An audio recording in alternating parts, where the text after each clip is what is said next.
Good morning to all of you. So today we are going to start a new topic, that is cleft lip and cleft palate.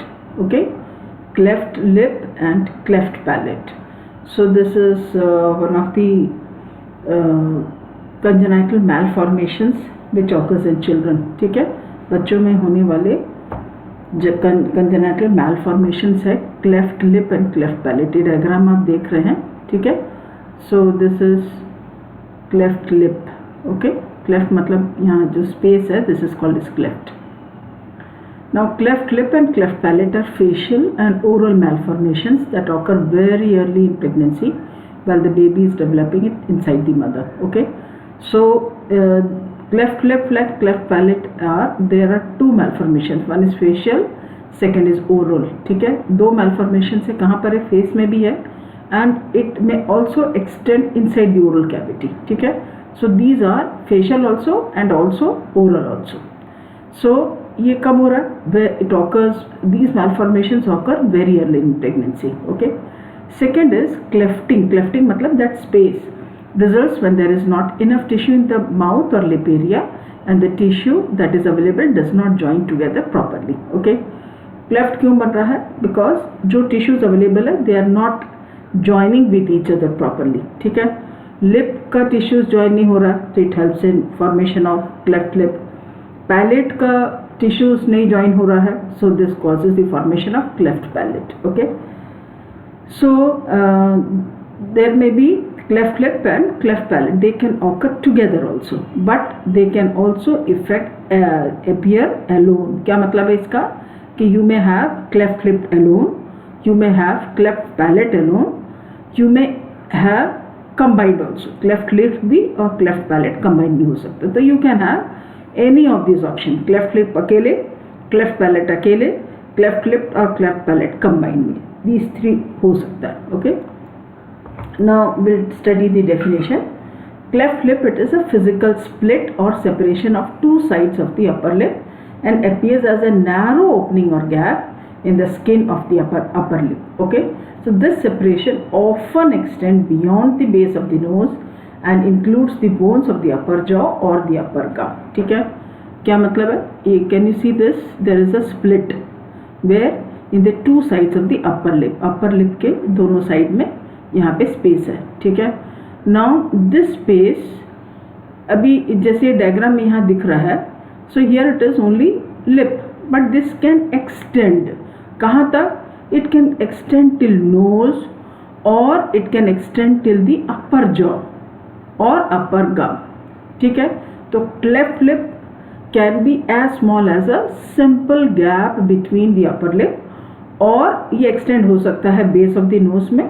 It can even extend to the upper jaw or upper gum. ठीक है, तो cleft lip का involvement ये सब area में हो सकता है. ठीक है, अब first is it can be only lip, second is it can lip plus base of the nose, third is lip plus base of the nose plus bones of the upper jaw. ठीक है, upper jaw में जो maxilla है इसको भी involve कर सकता है. ठीक है, so these are this is the definition of cleft lip. तो cleft lip का मतलब आपको समझ में आ गया. When the two sides of the lip of the upper lip they are not joining with each other, तो इसको हम क्या कहते हैं? cleft lip. Okay, now is cleft palate. Okay, मैं definition बोलने के पहले मैं आपको ये डायग्राम से दिखाना चाह रही हूँ. Can you see this space? Can you see this space? So this is cleft palate. ठीक है, यहाँ पर it is intact, but here it is space. तो इसको हम क्या कहते हैं? cleft palate. अब ये देखो यहाँ पर lip में कोई प्रॉब्लम नहीं. Lips are all intact. Lips are all intact. Only problem किस में है? Palate में अकेले. So a cleft palate is a split or opening in the roof of the mouth. Roof मतलब ऊपर का भाग, mouth का ऊपर का भाग. Okay. So a cleft palate can involve the hard palate और the soft palate. अब palate हमारा दो पार्ट है. One is hard palate, second is soft palate. मैं आपको आगे स्लाइड्स में दिखाऊंगी कि किसको hard palate बोलते हैं, किसको soft palate बोलते हैं. ठीक है, अभी हमने दोनों definitions पढ़ा. One is cleft lip and cleft palate. Cleft lip में what we have studied is it can be only cleft lip. There can be involvement of nose और this can be there can be involvement of the maxilla. Cleft palate का क्या मतलब है? Cleft palate मतलब palate में there is a opening, और this opening can be in the hard palate और soft palate और may be both. It can be hard palate और सॉफ्ट पैलेट और मे बी बोथ, ठीक है। So this is definition of cleft palate, ठीक है। Now this देखो, cleft lip and cleft palate, opening in the roof of the mouth. Can you see this? Opening both lip and the roof of the mouth. अब देखो, this is a combination of there is a cleft lip also and there is a cleft palate also, ठीक है। यहाँ आपको दिख रहा है, देखो यहाँ पे there is no cleft lip, so baby's mouth is looking normally, but there is a cleft palate. Here it is a combination of both. There is a cleft lip also and there is a cleft palate also. Okay. I think your concept is clear now. What do you mean by cleft lip and cleft palate? Now there are some statistics. क्या है? It is the most common birth defect. Okay. 4,000 babies in US are born with cleft lip each year. Okay. Now they are more common in males and they occur in 1 in 1,000 live births. 1 in 1,000 live birth मतलब जितने बच्चे जिंदा पैदा होते हैं उसमें से 1000 में से एक बेबी को क्लेफ्ट लिप होगा, ठीक है। नाउ दिस ये मेल्स में 1:1000 is males, female met is 1:2500, okay. Cleft lip जो है that is more common in males, that is 1 in 1000, but cleft palate in 1 newborn in 2500, it is more common in females, ठीक है। Clear है? Cleft lip mails में ज़्यादा होता है but cleft palette females में ज़्यादा होता है, okay. Now cleft palate occurs with a cleft lip in about 50%। बात आपको समझ में आ रहा है? क्लेफ्ट लिप अगर हो रहा है, क्लेफ्ट पैलेट हो रहा है, तो जितना केसेस हम देते हैं उसमें से 50% is combined. Combined means it will be a combination of cleft lip and cleft palette, most often with bilateral cleft lip. Bilateral मतलब अभी मैं आपको आगे स्लाइड्स में दिखाऊंगी टाइप्स में। बाइलेटरल मतलब दोनों स्लाइड्स लिप्स के दोनों साइड में देयर इज अ क्लेफ्ट, ठीक है। Now this is the anatomy. आप देख सकते हैं, सी दिस पार्ट आपके टीथ के जस्ट पीछे वाला part is hard palate, but back side, ठीक है, जहाँ पे यूवुला है that is soft palate. Clear आपको हो रहा है? Okay. So this is soft palate near the tonsils, ठीक है। एंड ऊपर वाला भाग टीथ के जस्ट उधर जस्ट पीछे, सो that is hard palate, okay. तभी आपको क्लियर हो गया होगा what is hard palate and what is soft palate. Now we are going to study the pathophysiology. In the embryonic development, the palate closes later than the lip and the failure to close occurs for different reasons, ठीक है। Embryonic development मतलब embryo में palette बाद में close होता है, lip पहले close होता है, ओके।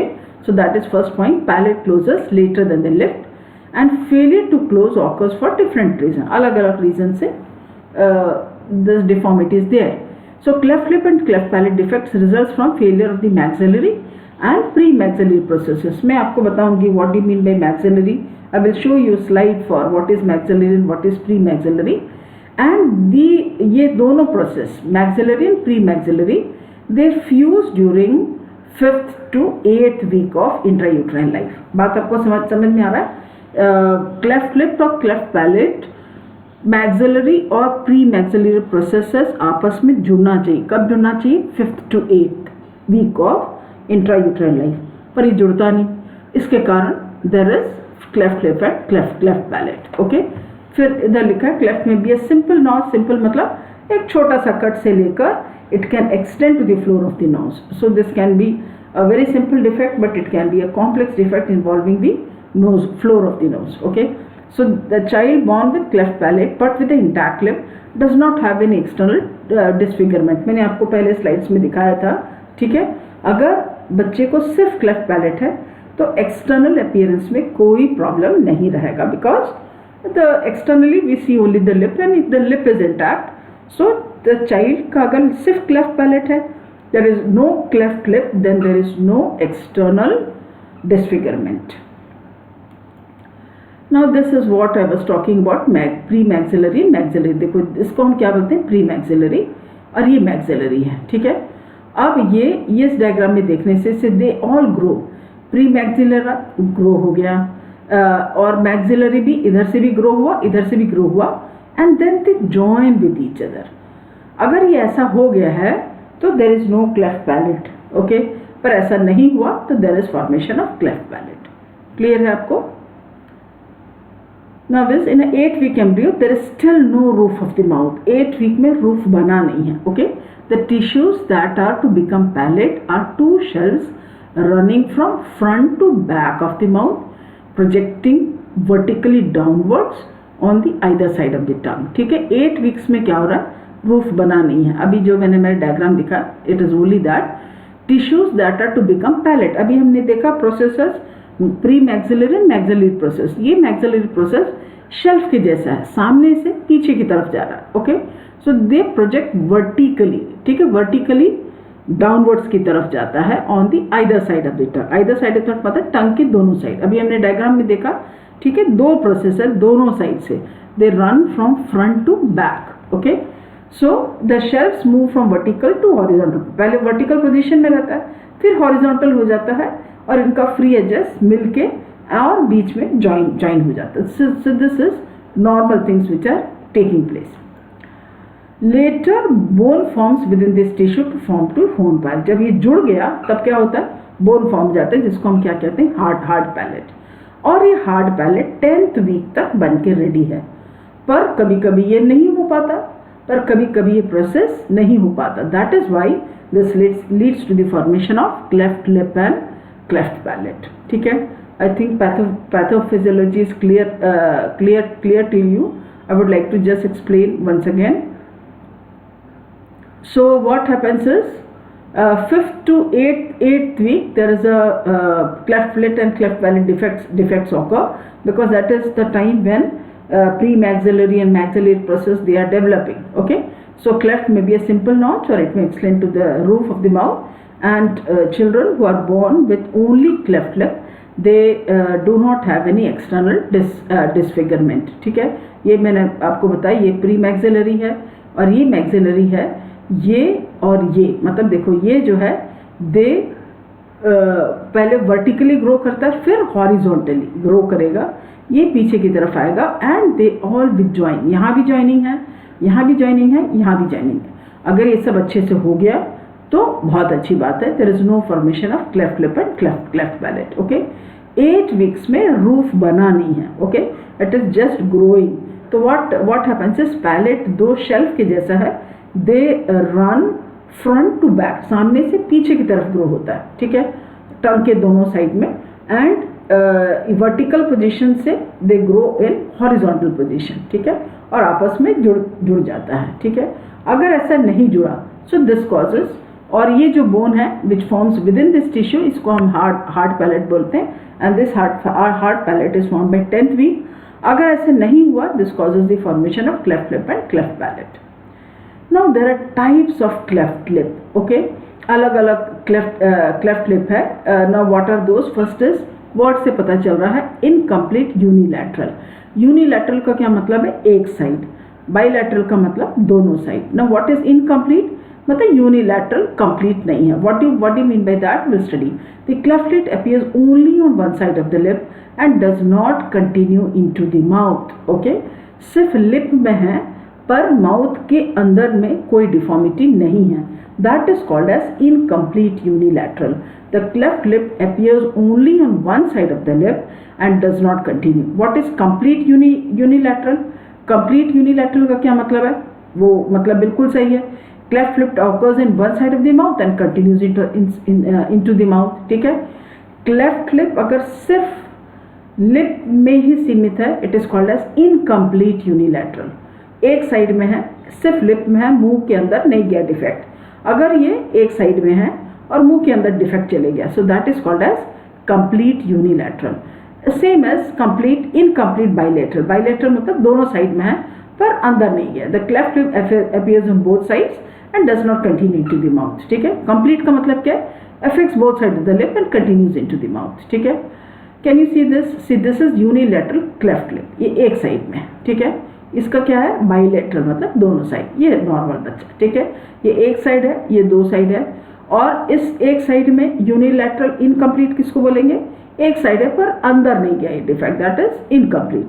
अगर दोनों साइड है और अंदर डिफेक्ट हो गया so that is bilateral complete. ठीक है, तो कंप्लीट मतलब मुंह के अंदर oral cavity is being affected so that is complete. If oral cavity is not involve so that is incomplete. Unilateral is one sided, bilateral is both sided. Okay, can you see this, देखो यहाँ पे it's only lip. ठीक है, अब यहाँ पे थोड़ा सा और एक्सटेंशन है। Okay, the nose is gradually affected, there is gross anomaly and it is badly effecting the nose. ठीक है, फर्स्ट में there is no involvement of nose but this is also unilateral, this is also unilateral, now this is complete unilateral, this is both are incomplete but here it is complete unilateral. देखो ये है bilateral. Okay, so this is bilateral but there is involvement only of one side of the nose. ठीक है, but this is complete because the mouth is also affected. This is both sides are affected but mouth may or may not be affected because this diagram does not give us a clear description. Okay, so these are the different types of cleft lip. Now what are the causes? Okay, so one is hereditary is one of the main causes. If the father or mother are having or if relatives are having, then there are chances that the children can have a cleft lip or cleft palate depending on whatever genes they are having. Second is environmental. Okay, in some cases babies inherited genes that make them more likely to develop a cleft, then an environmental trigger actually causes the cleft to occur. ठीक है, hereditary है, हो सकता है defective jeans है, इसके साथ में environment can be drugs, environment can be temperature, environment can be weather. Okay, all these things, chemicals, these all will come under environment. तो अगर कोई जेनेटिक मेकअप है जिसमें क्लेफ्ट लिप होने का चांसेस है, इसके साथ में इफ ड्रग्स, अभी हम लोग पढ़ेंगे क्या क्या ड्रग्स है। Okay, so if drugs are being added taken by the mother, अगर वो क्लेफ्ट लिप को प्रमोट करता है, so what does it occur, hereditary था and the mother takes a medicine, so this there are chances that there will be more likely to develop a cleft. Okay, so one is hereditary, there is a strong chance. कई बार hereditary plus environmental both plays an important role. Okay, now this cleft palate and cleft palate may occur due to result of exposure to viruses or chemicals while the fetus is developing in the woman and pregnant lady, अगर viral कोई बीमारी उसको हो गया और may be chemicals, so this can cause cleft lip and cleft palate. Next is smoking. Okay, so pregnant mothers if they are smoking, so they are born with the orofacial cleft than women who do not smoke. ठीक है, तो जब difference देखा तो क्या पता चल रहा है, प्रेगनेंसी में अगर स्मोक कर रहे हैं तो क्लेफ्ट लिप या क्लेफ्ट पैलेट होने का चांसेस ज़्यादा है. Now with diabetes, so there is women with diabetes diagnosed before pregnancy have an increased risk of having a child with cleft lip. उसका मतलब क्या है? See, we have two types of diabetes. One is diabetes mellitus, second is gestational diabetes mellitus. Gestational मतलब पहले diabetes नहीं था, pregnancy के समय diabetes mellitus हो गया, so that is called as gestational diabetes mellitus. Okay, so those women with who had diabetes before pregnancy, मतलब pregnancy में शुरू नहीं हुआ, पहले से डायबिटीज है, so they have increased risk of having cleft lip or without a cleft palate. ठीक है, with or without cleft palate साथ में हो भी सकता है, नहीं भी हो सकता है. किसके कंपैरिजन में? Comparison to those women who do not have diabetes. तो क्या मतलब है, अगर प्रेगनेंसी के पहले डायबिटीज है तो क्लेफ्ट लिप और क्लेफ्ट पैलेट होने का चांसेस ज़्यादा है. Next is certain medicines. Now what are those medicines? There are certain valproic acid. So this is a medicine which we give for epilepsy. तो इसमें chances है. Second is acne. Acne आपने पढ़ा होगा, बड़े साइज का pimples जो हो जाता है, that is called as acne. तो जो medicine जिसमें Accutane है, so अगर वो मदर ले रही है प्रेगनेंसी के समय, so they can cause cleft lip. Next is methotrexate. Methotrexate हम लोग दो चीज़ के लिए यूज़ करते हैं. One is cancer, second is arthritis and psoriasis. अगर फर्स्ट ट्राइमेस्टर मतलब फर्स्ट 3 months में प्रेगनेंसी हुआ, अभी हमने पैथोफिजियोलॉजी में पढ़ा. So these defects occur early in pregnancy, first trimester. Second third वाला बात नहीं है, इट इज फर्स्ट ट्राइमेस्टर. अभी हमने क्या पढ़ा, 5th to 8th week. So if there is any of sort of these insults which are occurring in the 5th to 8th week, तो ये किस में है, फर्स्ट ट्राइमेस्टर में आता है. ठीक है, तो अगर मदर मिथोट्रेक्सेट ले रही, ये हम किस में देते हैं, कैंसर में देते हैं, आर्थराइटिस में देते हैं, सोरियासिस में देते हैं. So this can cause cleft lip and cleft palate. ठीक है, these are the causes. Now is clinical manifestation. अभी मैंने आपको बहुत सारे फोटोज दिखाया. ठीक है, कैसे पता चलेगा, देखने से पता चल जाएगा. Okay, so cleft split in the lip और roof of the mouth. Okay, split in the lip और रूफ ऑफ द माउथ. अभी मैंने आपको बताया complete and incomplete, complete and incomplete. ठीक है, सो स्प्लिट कहाँ पर है, लिप में है, या तो रूफ ऑफ द माउथ मतलब पैलेट में भी हो सकता है, लिप में भी हो सकता है, एक साइड में भी हो सकता है, दो साइड में भी हो सकता है. ठीक है, a split in the lip can appear as only a small notch. मैंने आपको डायग्राम्स आपको दिखाया, एक छोटा सा स्प्लिट भी हो सकता है, और it can extend from the lip through the upper gum and the palate into the bottom of the nose. इतना बड़ा इन्वॉल्वमेंट, लिप भी इन्वॉल्व है, फ्लोर ऑफ द नोज भी इन्वॉल्व है, पैलेट भी इन्वॉल्व है. ओके, सो दिस अगर if it is only a cleft palate, so there is no difference in the appearance of the face. Okay, दूसरा problem क्या, difficulties is feeding. This children become easily choked on liquids, क्योंकि baby के nose में चले जाता है and through the nose it can goes to the trachea. So this choking becomes very choking is one of the common feeding issues. Second है difficulty swallowing. सिर्फ choking अकेले नहीं है, तो swallow also becomes a problem. The baby has a hard time of swallowing with potential for liquids to come out through the nose. See what you have is cleft lip के साथ अगर cleft palate है, तो अभी हमने diagrams देखे थे, nose gets involved. So once the baby feeds, ये feed पूरा कहाँ से आ जाता है, nose से भी it starts to come out. Okay, so then it becomes difficult for the baby to swallow. Next is nasal speaking voice. So what happens is there is a split in the palate. So whenever the baby speaks something, speaks means in the initial times may be making some sound, but this may be a nasal sounds. और दूसरा problem क्या है, children with cleft lip will have problems of producing sounds of certain vowels.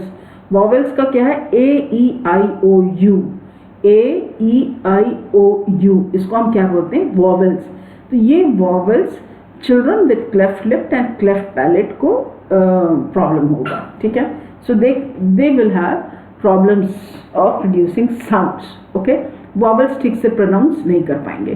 Next is dental problem. ठीक है, अभी हमने बताया था कि क्लेफ्ट पैलेट है, it can involve the gum also. Gum मतलब वो एरिया जहाँ पे टीथ बना है. Okay, so many children with cleft palate need the advice of dentist for alveolar graft. ठीक है, and alignment of permanent teeth. जब परमानेंट टीथ हमको मालूम है, we have deciduous teeth and second is permanent teeth. 6 years के बाद then till 6 years whatever deciduous teeth है वो पूरा गिर जाता है, फिर धीरे धीरे परमानेंट टीथ ग्रेजुअली आता है. ठीक है, सो अलाइनमेंट ठीक से होने के लिए, परमानेंट अलाइनमेंट मतलब सब एक लाइन में हो. ठीक है, ऑफ जो एक line means here I am talking about the proper arrangement of the teeth. इसके लिए एल्वियोलर ग्राफ्ट की जरूरत पड़ेगी. किसको बोलते हैं एल्वियोलर ग्राफ्ट, मैं आपको आगे बताऊंगी. यहाँ इतना बस बताना चाहूंगी, एल्वियोला किसको बोलते हैं, it's that part of the gums जिसमें टीथ फिक्स होता है. So that is called as alveola. Okay, next is airway problems भी हो सकता है. There is a syndrome which is called as Pierre Robin syndrome. ठीक है, पियरे-रॉबिन सिंड्रोम मतलब ऐसे बच्चों को क्लेफ्ट पैलेट भी है, माइक्रोग्नाथिया भी है, ग्लॉसोप्टोसिस भी है. ना क्लेफ्ट पैलेट तो हमको बताइए है क्या चीज़ है, पैलेट में एक स्पेस है, that is cleft palate. What is micrognathia, micrognathia मतलब लोअर जॉ का साइज छोटा है. समझ में आ रहा है, micrognathia means the size of the lower jaw, जिसको हम ठुड्डी बोलते हैं. So that is small in size, so that is micrognathia. Third is glossoptosis. Glossoptosis मतलब it is a condition which involves the downward displacement और retraction of the tongue. Tongue पीछे की तरफ चले गया, so that is called as glossoptosis. Glossoptosis किसको बोलते हैं? टंग बैक साइड में चले गया।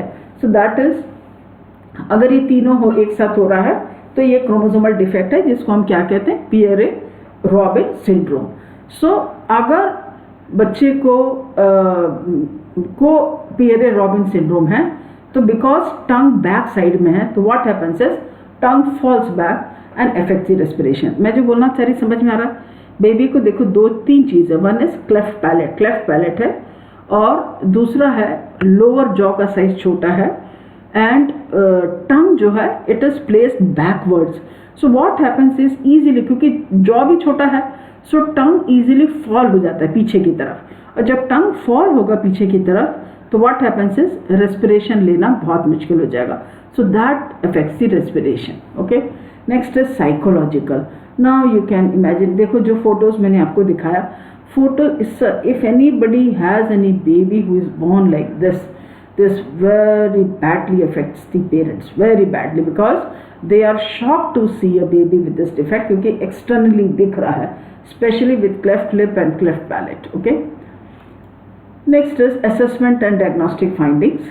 The physical appearance of a newborn confirms the diagnosis of cleft lip, and diagnosis of cleft palate is made at the birth. ठीक है, देखते ही पता चल जाता है there is a cleft, so this diagnosis is cleft lip. Okay, now is diagnosis of cleft palate, तो सामने से नहीं दिख रहा, we need to examine the palate. Okay, it is with close inspection of the baby's normal palate, and to be certain that a cleft palate is not missed, the examiner must insert a gloved finger into the newborn's mouth to feel the palate to determine that it is intact. समझ में आ रहा है? जब baby का cleft lip था आपको ऐसे ही दिखेगा। Now what about cleft palate? What you need to do is, suppose if the baby is crying आपको दिखाई देगा, but if you want to be sure, आप अपना फिंगर, ग्लव्ड फिंगर को बेबीज के माउथ में ऊपर की तरफ फील करके देखिए whether there is a cleft palate or not. तो इससे आपको क्लियर हो जाएगा। ठीक है, then observation. Cleft lip तो आपको ऐसे ही पता चल जाएगा। Okay, cleft lip can be diagnosed with observation of the physical appearance. Now इसका एक ही इलाज है, surgery. Medical management is not there because there is absence of tissues, तो there is only one solution, surgery. Okay, now किस type का surgery करना है, कब करना है, will depend on case to case basis. ठीक है, उसका मतलब सर्जरी करने लायक स्थिति है नहीं है, कितना इन्वॉल्वमेंट ऑफ डिफेक्ट है, नोज इन्वॉल्व है नहीं है, पैलेट इन्वॉल्व है नहीं है तो कितना हद तक इन्वॉल्व है. So these are many factors which comes into play. ये सब चीज़ को ध्यान में रखते हुए देन यू डिसाइड कि ठीक है अब ऑपरेशन करना है. ठीक है, now cleft lip usually is perform by a plastic surgeon. Plastic surgery वाले सर्जन ही they do this surgery. Okay, so this is कुछ सर्जन क्या करते हैं, दे फेवर अर्ली रिपेयर. जब कुछ सर्जन का क्या डिसीजन है, before the baby is discharge let us do the surgery. Some surgeon they wait till the baby is 1 to 2 months old, जिसका वेट कम से कम 10 pounds हो गया है. 1 pound is 2.5 kg. Okay, 2.5 kg is 1 pound. Okay, so if the baby is 10 pounds and is gaining weight steadily, हमको मालूम है कि बेबी का बर्थ वेट के बाद 7 to 10 days में there is a 7 to 10% of weight loss होता है. उसके बाद there is weight gain of 25 to 30 grams per day. ठीक है, तो that is why 1 साल का तक 2.5 kg का बच्चा 10 kg तक हो जाता है. So that why, because the baby gains weight steadily. Okay, so there are different options. या तो बेबी के डिस्चार्ज के पहले some surgeon decide, some surgeon prefer not to do surgery at that time, but allow the baby to be 1 to 2 months old, जिसका weight कम से कम 10 pounds हो गया है and is gaining weight steadily. इससे मतलब वेट अच्छा बढ़ रहा है. ओके, नाउ इसमें दो है. क्लेफ्ट लिप होगा तो उसको रिपेयर करना पड़ेगा, क्लेफ्ट पैलेट हो तो वो उसको रिपेयर करना पड़ेगा. Cleft lip between 3 to 6 months of age, और कब राइट टाइम है, the right time for one child may not be right time of others, क्योंकि बहुत सारे फैक्टर्स को देखना है. Cleft palate is between usually repaired between 9 to 14 months, मतलब 1 साल के बाद बिटवीन 9 months और 1 year and 2 months. If there is a separation of gum line मतलब अभी मैंने आपको बताया टीथ जहाँ पे बनना है वहाँ पे सेपरेशन है. Okay, so till it is usually repaired when the child is 8 to 10 years of age. Okay, so the child's cleft or craniofacial team will decide कब करना है. The whole team will sit together and decide depending on, is it only cleft lip, is it only cleft palate, what is the involvement, is the nose involved, is it there is no involved, is there a involvement of gums, or is it a combination of all these things. ये सब चीज़ को ध्यान में रखते हुए the age is decided. Okay, now is क्या क्या surgery करते हैं. पहला नाम है cheiloplasty, that is primary cleft lip repair. इसको हम क्या कहते हैं, cheiloplasty. The goals of primary cleft lip repair involves reconstruction of the normal anatomy and function of the lip, correction of the nasal deformity, construction of the floor of the nose and proper alignment of the maxilla. ठीक है, चीलोप्लास्टी में हम क्या क्या कर रहे हैं. First is reconstruction of normal anatomy and function of lip. पहले क्या करें भाई, लिप जैसे नॉर्मली दिखना चाहिए और जैसे काम करना चाहिए उसका कंस्ट्रक्शन, रिकंस्ट्रक्शन कर रहे हैं. रीक मतलब फिर से लिप को इस तरीके से बना रहे हैं ताकि लिप नॉर्मल रीति से दिखे. सेकेंड क्या करते हैं, करेक्शन ऑफ नेसल डिफॉर्मिटी. अभी मैंने आपको डायग्राम्स दिखाया था, माउथ के साथ में नोज इज इन्वॉल्व. तो आप देखेंगे कि देखा आपने प्रीवियस स्लाइड्स में देखा कि नोज इज ऑल्सो डिफॉर्म्ड. तो आपको चीलोप्लास्टी में क्या करना है, सिर्फ लिप अकेले नहीं, you correct the nasal deformity also. ठीक है. थर्ड है construction of the floor of the nose. Nose का फ्लोर में डिफॉर्मिटी है, यू करेक्ट दैट ऑल्सो. चौथा है proper alignment of maxillary segments, मतलब जो गम लाइन है उसको भी रिपेयर करते हैं. ठीक है. तो क्लेफ्ट लिप रिपेयर में क्या क्या चार चीज कर रहे हैं. First is anatomy and function of lip को आप रिस्टोर कर रहे हैं. सेकेंड इज अगर नोज इन्वॉल्व है, नेजल डिफॉर्मिटी है, you correct that also, second thing. Third thing, if the floor of the nose is involve, you correct that also. Fourth is if the maxilla मतलब जो गम lines है उसमें involvement है, you correct that also. ये सब को हम क्या कहते हैं, चीलोप्लास्टी. ओके, आप ये देख रहे हैं, can you see this is a bilateral defect. ठीक है.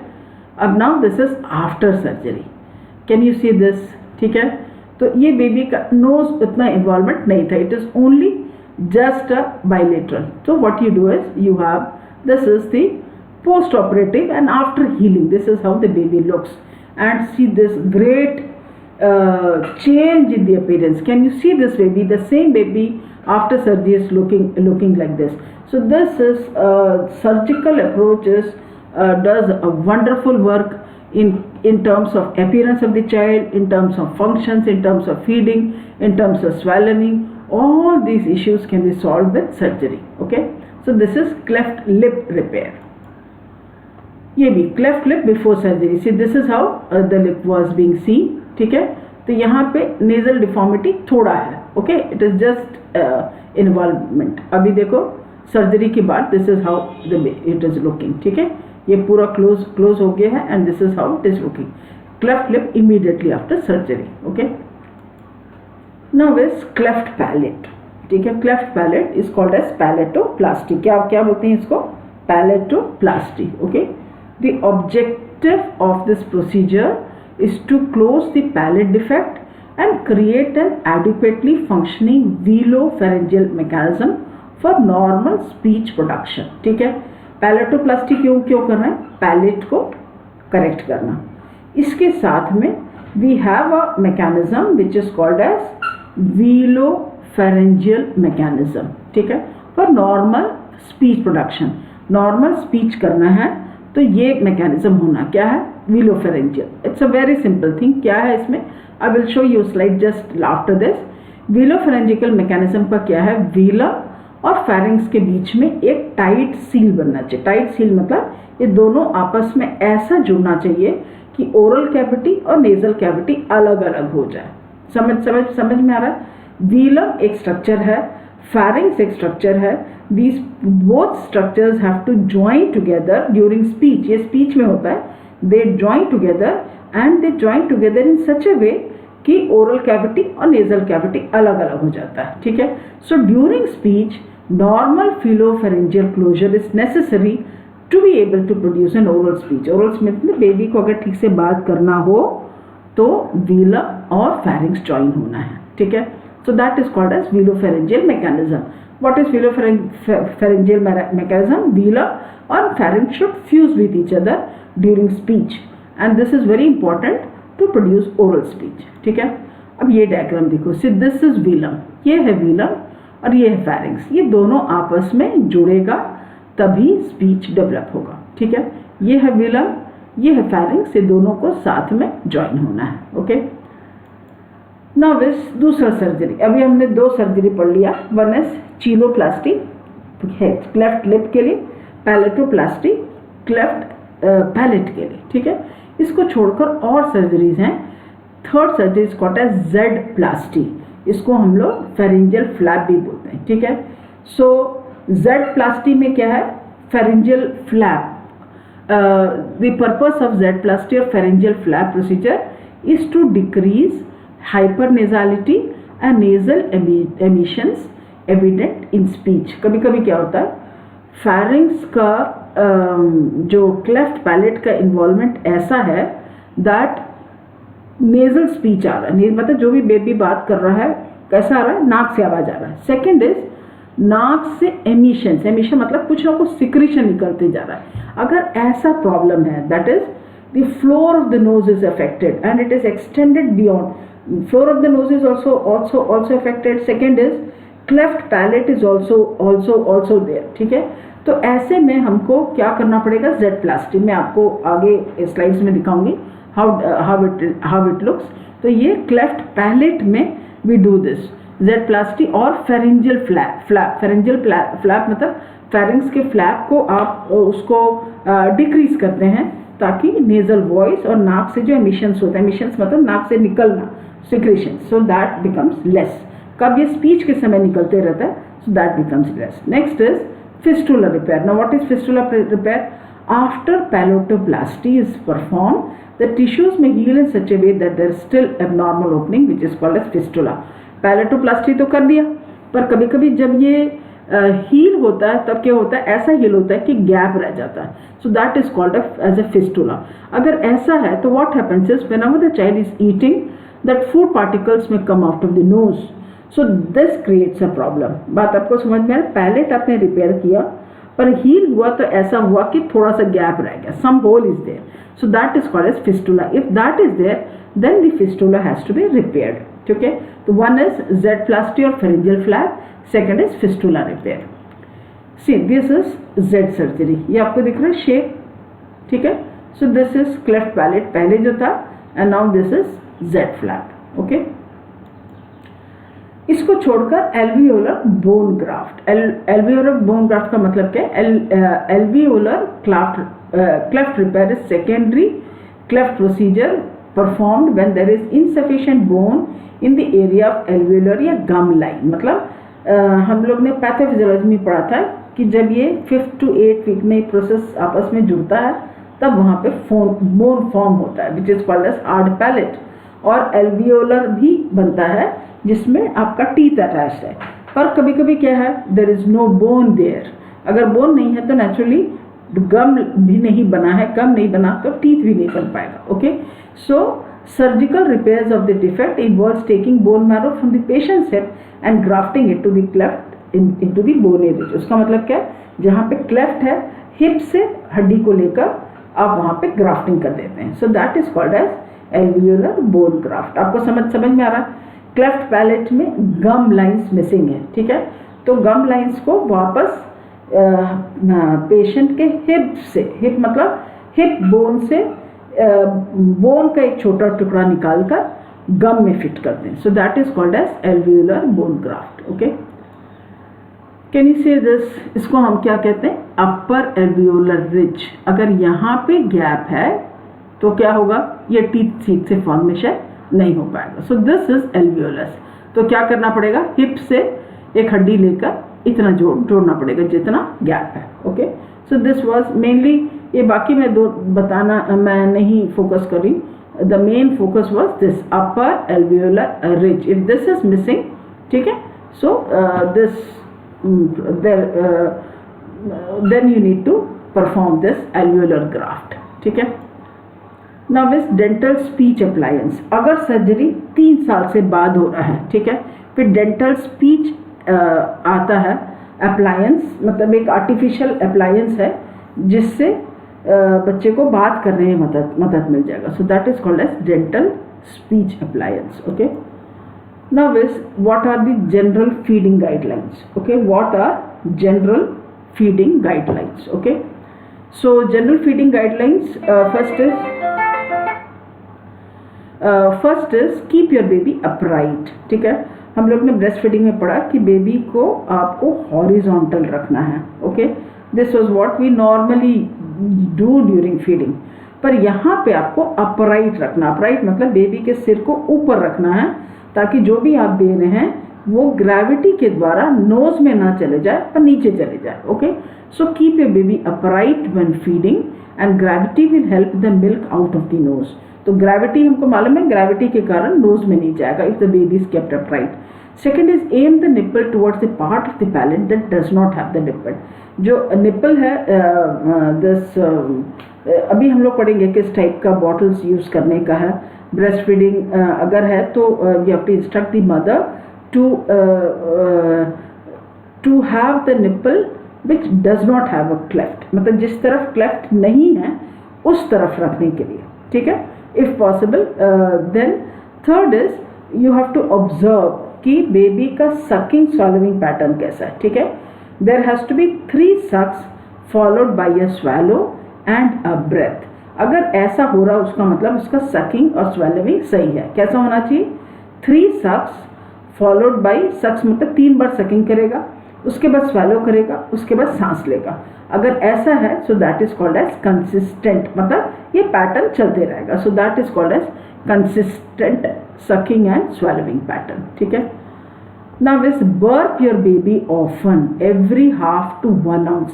अगर आप बॉटल फीड कर रहे हैं, कई बार ब्रेस्ट फीडिंग कराने में बहुत दिक्कत है, specially if it is a combination of cleft lip and cleft palate, then to breast feed a baby becomes very problematic. ठीक है, तब आपको बॉटल फीडिंग देना पड़ेगा with special, there is special nipples available for cleft palate. सो उसमें bottle रहने से आप देख सकते हैं कितना आउंस है. 30 ml इज 1 ounce. सो बर्प करना पड़ेगा बार बार. You need to burp the baby because ये स्पेस से the air also will get inside. Okay, so every half to 1 ounce. Half to 1 ounce का क्या मतलब है? 15 ml से 30 ml में you have to burp. Burping हमको मालूम है, पीट, we have to keep the baby over our shoulder and the abdomen has to be pressed and we have to massage from top to bottom so that you can hear a sound when the baby is expelling the air. तो उसको हम क्या कहते हैं, या फिर हिंदी में कहते हैं डकार दिलवाना. ठीक है. Next is feed the baby every 2.5 to 3 hours और 24 hours में 8 to 10 फीडिंग्स होना चाहिए. फीडिंग 30 मिनट से ज़्यादा ना हो. ओके, शुरू में द बेबी में टेक अ लॉन्ग टाइम, फिर धीरे धीरे the baby get straight. Okay, so that was all about cleft lip and cleft palate. So this was session 1. Remaining portion is still remaining, which we will continue in the next class. So thank you for a patient listening.